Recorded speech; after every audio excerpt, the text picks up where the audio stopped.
have an ascending room. Will it take us to the inner sanctum? It will definitely take care of the vertical part of our journey. So, you have ridden an elevator before? Yes, the Colosseum at Regent's Park has one. It takes you to the gallery where you can view the panorama. Good. This ride might be a little longer, and in the other direction.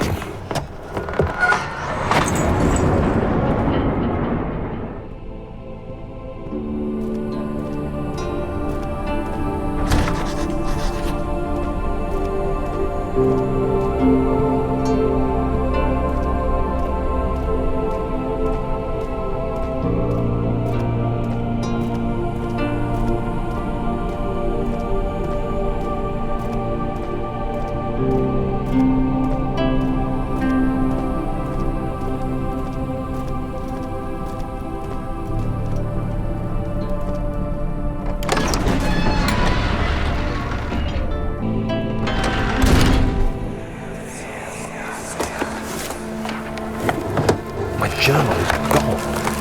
What would they want with my journal?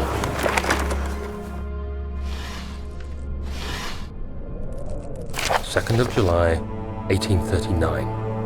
I received a letter today from the Algerian governor's office disclosing the fate of Herbert's expedition. About a week after my departure, Abdullah, one of the men traveling with us, returned from the desert. He was badly injured, as if maimed by a lion. The man rambled deliriously about the expedition being attacked by something horrible. The French quickly dispatched a search party to look for the expedition. After searching for days, they found the camp abandoned without any trace of Herbert or his men. Tomorrow, I'll retrieve the things they recovered from Herbert's tent at the customs house. I don't know what to make of it, but I'm worried for him.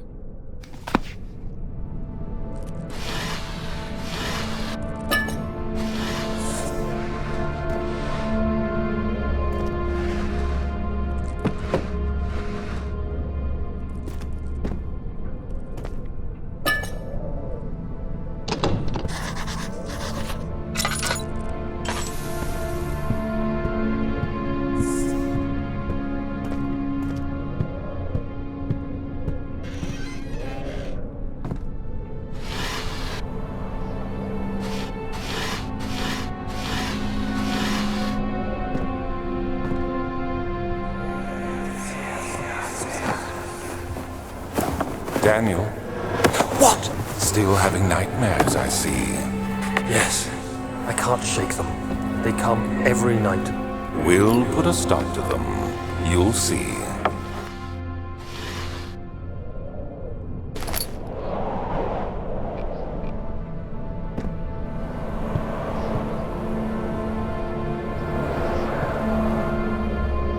July 3rd, 1839. Today I picked up Herbert's things at the customs house. I dug through the trove of documents he had carried and found a log detailing the expedition. The nature of this text ranged from quick notes to colourful accounts of transpired events.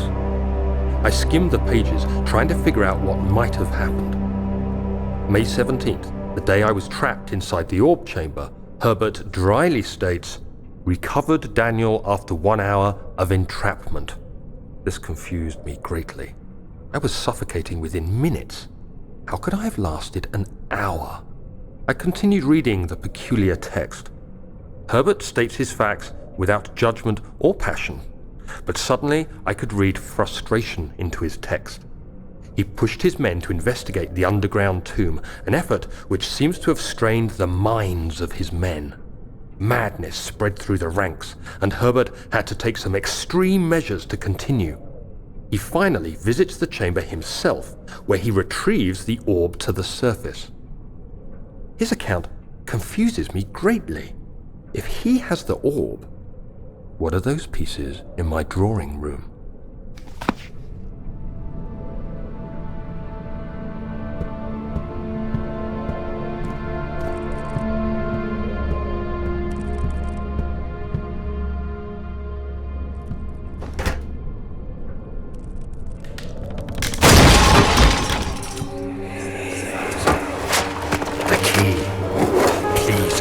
be here.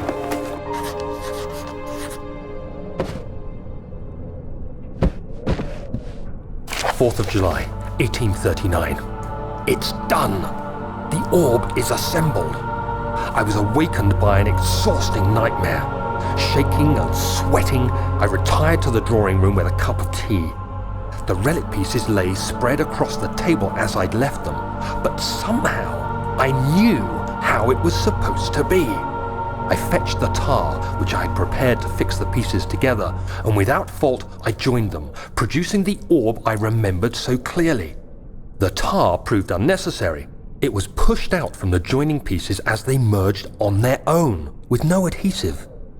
The ancient stone relic now rests on my table. Its immaculate surface and perfect shape could have been molded by a factory. This is all too strange.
Thank God, there it is. I guess it is a good place to hide it then.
Don't forget your bag, Daniel. I won't, Herbert. There is no shame in using a parasol in the desert. As it happens, it's imperative to your survival. But it looks ridiculous. The shade will hurt much less than dying, I assure you.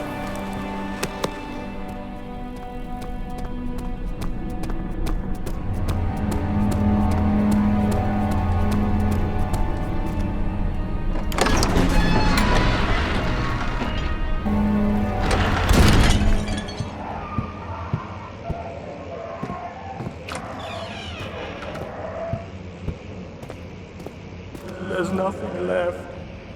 Everything is gone.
Let's see what you have to offer.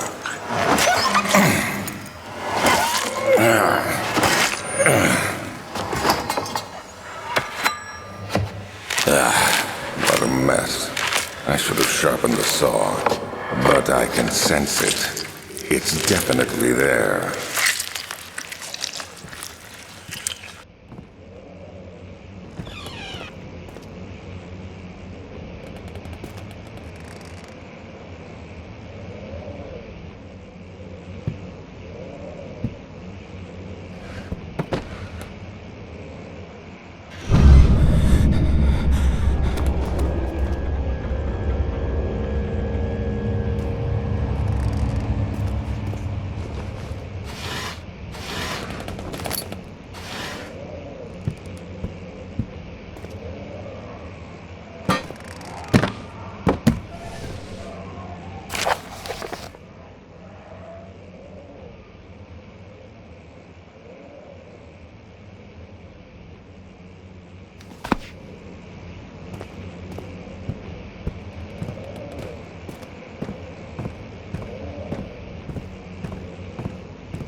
July, 1839. Today I went to the university looking for answers.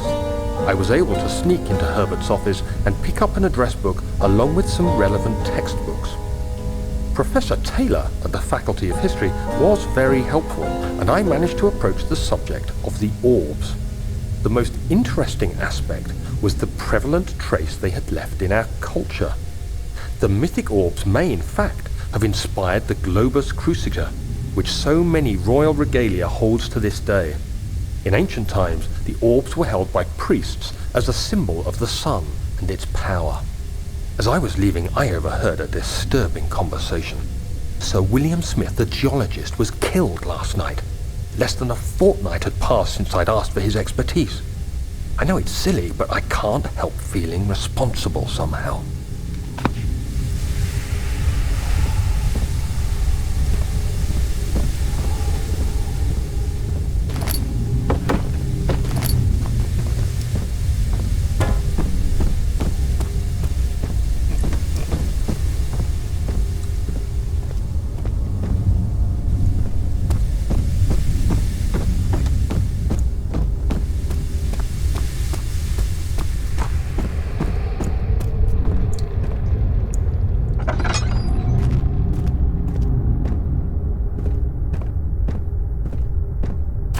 July 1839. I've read every book I can find on the subject. While rich in legend and hearsay, my knowledge is lack for the insight I crave. I've sent letters to many in Herbert's address book and received answers of varying importance. Today, I got one which differed greatly from the others. From a baron in Prussia. He said nothing about the quaint stories of priests in underground temples. He didn't even mention them. He simply wrote, "I know. I can protect you. Come to Brennenburg Castle. Signed, Alexander." What am I to make of this? Protect me from what? Is someone after me? I looked up Brennenburg and traced it to the Prussian woods near the Baltic Sea. While being the least informative letter I've received, it causes me greatest distress and interest. As I write, my thoughts are drawn to my nightmares in which a most disturbing sound calls to me. A sound defying description. A voice from the void. The last few weeks have been awful, with so many sleepless nights dreading a repeat of those horrid dreams. Tomorrow, I shall visit my physician, Dr. Tate, in hope that he can provide me with sedatives to help me sleep.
has this escaped me? They're all dead. Limbs scattered, heads split down the middle, their skin flayed as if boiled. I feel like I'm falling into myself. What's happening? Sir William Smith, Professor Taylor, now Dr. Tate. Is it following me? How can it not be? It's the damn thing I brought from Africa. Something is after me. I have no choice but to trust the Baron. He better know what he claims. If he is wrong, I suspect he'll regret it as well.